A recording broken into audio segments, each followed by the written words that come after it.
Asterisk the night before the hanging smelled of dust, horse sweat, and storm. Blackwater Gulch lay crouched in the basin like some wounded thing, its wooden storefronts sagging under the weight of too many sins and too little law. Lanterns flickered behind warped glass panes while coyotes howled from the ridges beyond the old Spanish trail. No one slept. Even the wind seemed to wait for dawn. Asterisk Clara McKenna hadn't closed her eyes in 2 days. The cell was barely big enough for her to lie down, and the air inside tasted of rusted iron and the sour breath of the drunks Sheriff Pike had tossed in before her. She sat on the cold floor, back against the stone wall, staring through the bars at the gallows rising in the square like a skeletal monument. Each timber was freshly cut, sanded smooth as if her execution were a special occasion. For Silas Drummond it was, asterisk the cattle baron had built an empire of blood and fire across the Sangre de Cristo range. He owned half the land and bullied the rest.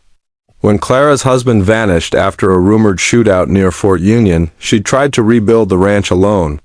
But Silas had wanted the water rights flowing through her property. The night he came, his men set the barn ablaze, shot her brothers, and dragged her into the dirt. She survived only because she'd clawed her way under burning beams and rolled into the horse trough, smoke blistering her throat. By dawn the ranch was gone, family gone, everything gone, asterisk. 2 days later Sheriff Pike discovered a knife buried in the chest of Silas's youngest assistant. A man conveniently killed miles away from Clara's ruined home. The knife had her initials on the handle. She'd never seen it before. But in Blackwater Gulch, a trial didn't matter when Silas Drummond whispered in the ear of every juror. Asterisk now. With sunrise only hours away, Clara wrapped her arms around herself and tried to breathe, though her ribs still ached where Drummond's boot had caught her weeks ago. If she closed her eyes, she saw flames. If she opened them, she saw the noose.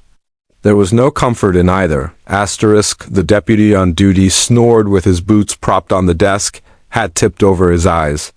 Clara rose, stepped quietly to the bars, and whispered, "You ever hang an innocent woman before?" Asterisk the man jerked awake, looked at her, and muttered, "Ain't my business who's innocent. Sheriff says you swing, you swing." He pulled his hat lower, though she could see his hands tremble. Asterisk, "You'll remember my face when you sleep," she said softly. He stiffened at that, but didn't answer. Outside, the storm clouds gathered over the mountains, rumbling like distant cannons.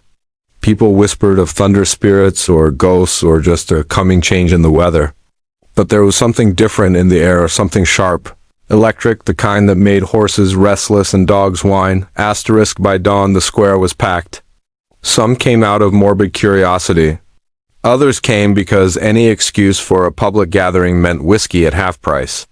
Silas Drummond sat on a crate near the gallows, a cigar glowing between his teeth, smug satisfaction painted across his bulldog face. Sheriff Pike strutted about with a polished badge and greasy grin, pretending he was the righteous hand of justice instead of a bought man with debts deeper than the old silver mine. Asterisk. Clara walked steady, even though her knees shook with every step. She kept her eyes forward, refusing to give Silas the satisfaction of seeing fear. The rope brushed her cheek like a cold finger when they fitted it around her neck. She inhaled sharply. It smelled of new hemp and death. Asterisk when Pike stepped onto the platform beside her, the crowd hushed. He cleared his throat, puffed his chest, and began a speech about law and order. No one listened. Clara didn't either. The sun was rising behind the rooftops, staining everything blood red. She wondered if that meant something. Asterisk, then came the sound. Asterisk, a low growl, at first thunder rolling across the plains, but different, heavier, like hooves pounding earth. Some in the crowd turned. Others leaned forward.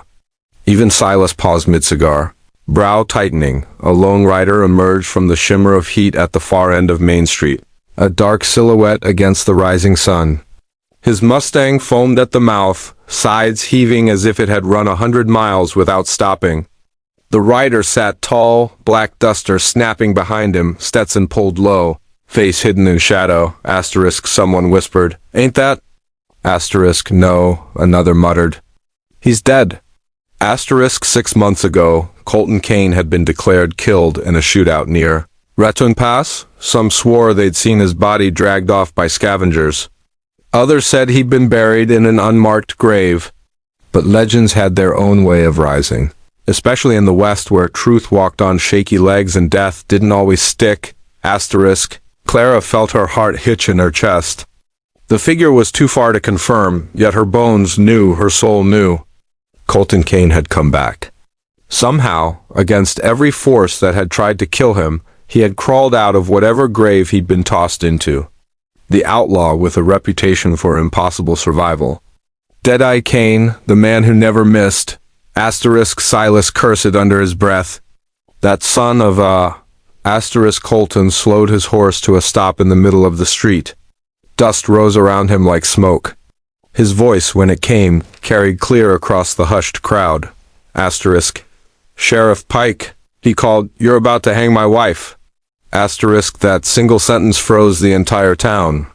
Clara swayed, gripping the ropes behind her. Her vision blurred. She wasn't sure whether to cry or scream. Pike moistened his lips. Colton Kane, you're supposed to be dead? Been hearing that a lot, Colton said. Silas rose from his crate, hand near his holster. This ain't your business no more, Kane. She's been tried. She was framed, Colton cut in. By you.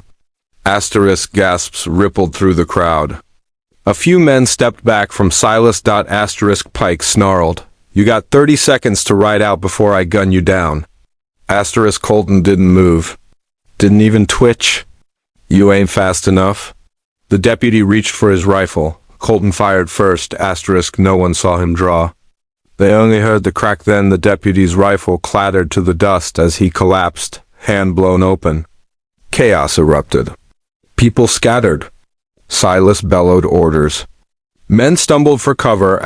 Colton kicked his Mustang forward. Bullets whipped past him, sparking off hitching posts and kicking up plumes of dust. But he rode straight into the storm, face unreadable beneath the hat. Each shot he fired, dropping another gunman from Silas's crew. Clara screamed his name when the horse crashed into the gallows steps. Colton vaulted off, grabbed the rope above her head, and sliced through it with a Bowie knife in one brutal swipe. She fell into his arms. Silas Drummond charged, firing wildly. Colton spun, shielding Clara, his revolver flashing twice as fast as human reflex should allow. Silas staggered back, chest blooming red, cigar dropping from his mouth. He hit the dirt without a sound. Pike tried to run. Colton shot the lever instead, shattering it before the sheriff could reach it. Splinters flew. Pike froze, staring at the ruined mechanism. You ain't fit to wear that badge, Colton said. Leveling his gun, Pike dropped it, trembling. Clara clung to Colton's shirt, tears streaking her soot-stained cheeks. She felt his ribs under her hands, broken in places, scarred in others, but he was warm, alive, real. How did you? Later, he whispered, brushing her hair back. Right now we need to ride. The townsfolk watched in stunned silence as Colton lifted Clara onto his horse. Whispers of awe and fear spread like wildfire. Some said he'd bargained with the devil. Others said he was the devil. But Clara knew better. He was just a man who loved her enough to come back from hell. As they galloped out of Blackwater Gulch, the sun broke fully over the horizon, washing the town in gold. Behind them, Pike stared at the bodies, at the fallen cattle king, at the ruined gallows, and knew the legend of Deadeye Kane had only just begun. But for Clara, pressed against Colton's chest, there was no legend.